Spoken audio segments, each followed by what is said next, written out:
एक दिन रयान, जो कि 10 साल का ज़हीन और तजस्सुस भरा लड़का था, अपने गांव के करीब जंगल में खेल रहा था।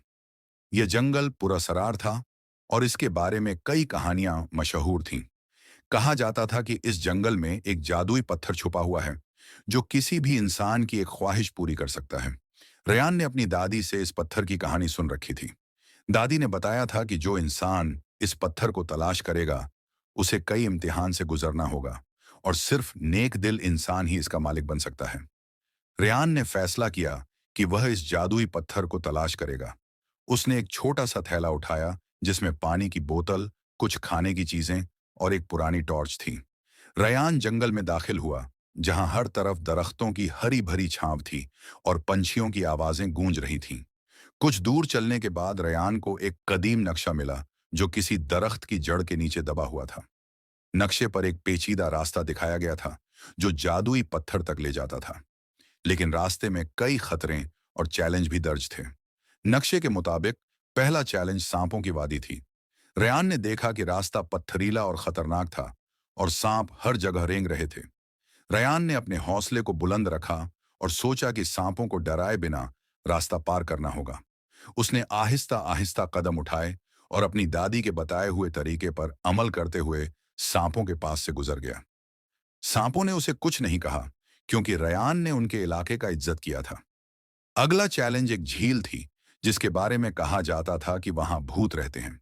जब रेयान झील के करीब पहुंचा, तो पानी में अजीब सी आवाजें आने लगीं। एक पल के लिए रेयान डर गया, लेकिन फिर उसे याद आया कि दादी कहती थी, दिल का बहादुर हर डर पर काबू पा सकता है। रेयान ने अपनी हिम्मत जमा की और झील पार करने के लिए एक पुरानी कश्ती का इस्तेमाल किया। झील के बीच पहुंचते ही भूतों की आवाजें तेज हो गईं, लेकिन रेयान ने दुआ की और शांत रहा। जल्द ही झील का दूसरा किनारा दिखाई दिया और रेयान वहां पहुंचकर खुश हो गया। झील के पार रेयान को एक पुरस्सरार गार दिखाई दी। गार के दरवाजे पर एक पत्थर रखा हुआ था, जिस पर कुछ लिखा था, अगर पत्थर तक पहुंचना है तो जवाब दो, वह क्या चीज है जो ज्यादा बांटने से बढ़ती है। रेयान ने गौर किया और मुस्कुराया। उसने जोर से कहा, मोहब्बत। पत्थर तुरंत हटा और गार का रास्ता खुल गया।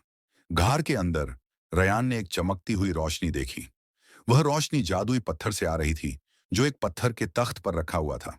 पत्थर की रोशनी आंखों को सुकून दे रही थी। रेयान ने पत्थर को उठाने से पहले अपने दिल में दुआ की कि वह इस ताकत का सही इस्तेमाल करे। रेयान ने सोचा कि उसकी ख्वाहिश क्या होनी चाहिए। वह बहुत कुछ मांग सकता था, दौलत, शोहरत या दुनिया की कोई बड़ी ताकत। लेकिन फिर उसे याद आया कि उसके गांव के लोग पानी की कमी से जूझ रहे हैं। रेयान ने जादुई पत्थर से कहा, मेरी ख्वाहिश है कि हमारे गांव में कभी पानी की कमी न हो और लोग खुशहाल जिंदगी गुजारें। पत्थर ने चमकना शुरू किया और एक नर्म सी आवाज आई, तुमने अपनी ख्वाहिश नेक नियत से की है। तुम्हारे गांव को हमेशा पानी मिलेगा और लोग खुश रहेंगे। रेयान पत्थर को गार में छोड़कर गांव वापस आया। जब वह गांव पहुंचा, तो उसने देखा कि वहां एक खूबसूरत चश्मा जारी हो चुका है और गांव वाले खुशी से नाच रहे थे। सभी ने रेयान का शुक्रिया अदा किया और उसे एक हीरो माना। रेयान ने उनसे कहा, यह सब मोहब्बत और नेकियों का नतीजा है। हमें हमेशा दूसरों की भलाई के बारे में सोचना चाहिए।